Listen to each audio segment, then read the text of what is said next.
Seit 5 Jahren, liebe Zuschauerinnen und Zuschauer, wird die damals 15-jährige Rebecca Reusch aus Berlin vermisst. Als Hauptverdächtiger gilt nach wie vor Rebeccas Schwager Florian. Jetzt könnte vielleicht ein Gully eine neue Spur sein. Zumindest will eine Frau am Tag des Verschwindens. A quiet suburban morning in Berlin, Germany. A 15-year-old girl wakes up, prepares for school, and then she vanishes. No signs of struggle, no confirmed sightings, no trace. Just a house and a timeline that doesn't add up. This is the story of Rebecca Reusch, a disappearance that would leave an entire country searching for answers. On February 18, 2019, 15-year-old Rebecca Reusch was staying overnight at her sister's home in Berlin, Germany. It was supposed to be routine, just a simple sleepover before school the next morning. Rebecca was cheerful, social, active online, and close with her family. There were no signs she planned to run away, no warnings, no goodbyes. By all accounts, she was living a normal teenage life. But within hours, everything would change. The night before her disappearance, Rebecca had dinner with her sister and brother-in-law. Nothing seemed unusual. She spent time on her phone, chatting with friends, just like any other teenager. Later that night, she went to sleep. The next morning, February 18th, Rebecca was expected to go to school, but she never showed up. At first, it didn't seem alarming. Teenagers sometimes miss school. But as time passed, something felt off. Her phone stopped responding. No messages, no activity, no movement.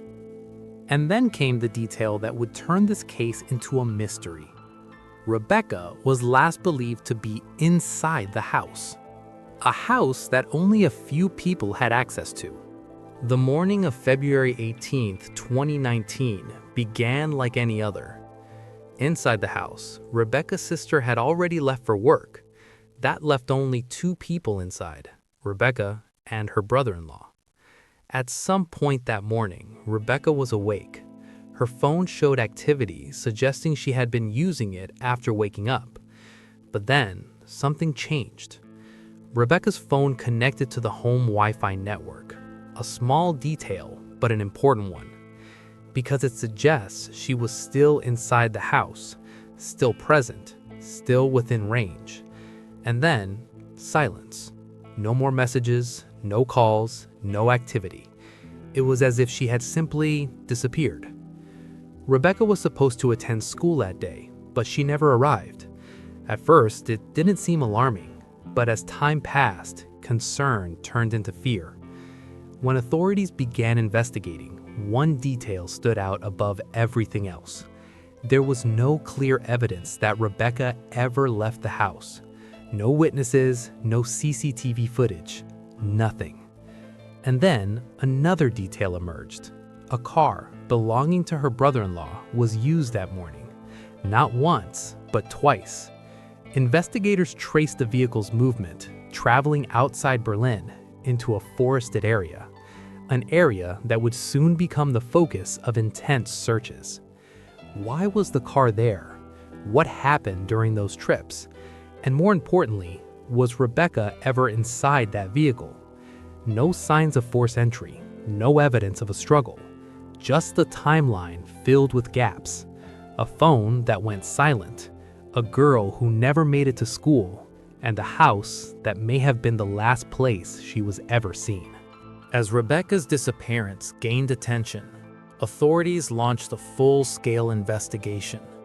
Search teams were deployed, forests were combed, and nearby waters were searched. Days turned into weeks, but there was still no trace of Rebecca.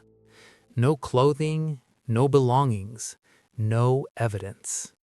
It was as if she had vanished into thin air.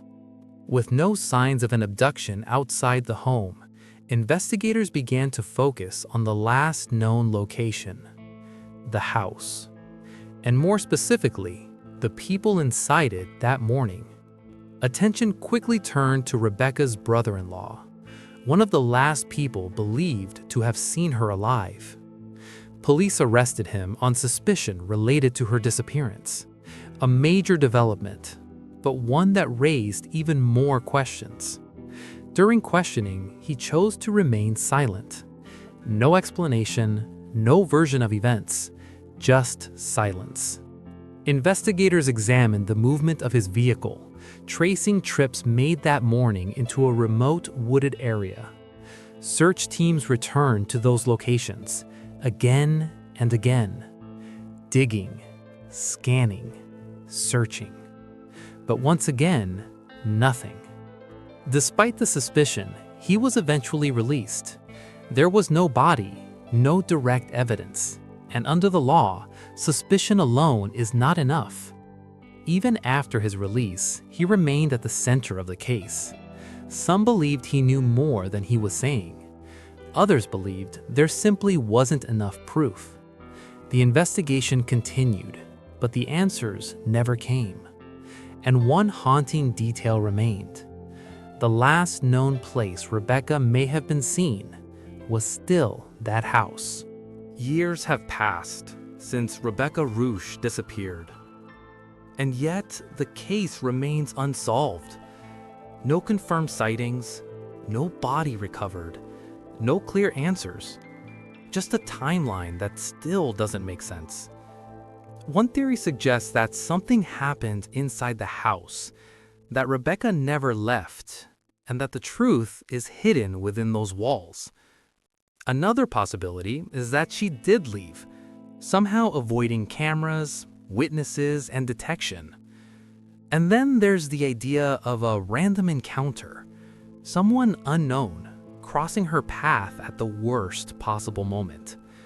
But none of these theories have been proven. Through it all, her family continues to search, to speak, to hope, and to wait. Waiting for answers, waiting for the truth. Because somewhere out there, someone knows what really happened. And until that truth is found, the story of Rebecca Reusch remains unfinished. Even now, the disappearance of Rebecca Reusch remains one of the most haunting modern mysteries. A case with no clear ending, no closure, no final chapter. Just questions that refuse to fade. And maybe that's what makes it so unsettling. Because the truth isn't lost. It's simply still hidden. Somewhere. If you found this story compelling and you want more deep dives into real unsolved cases, make sure you subscribe to Crime Labyrinth and turn on notifications so you never miss the next mystery. Because some stories are still waiting to be told.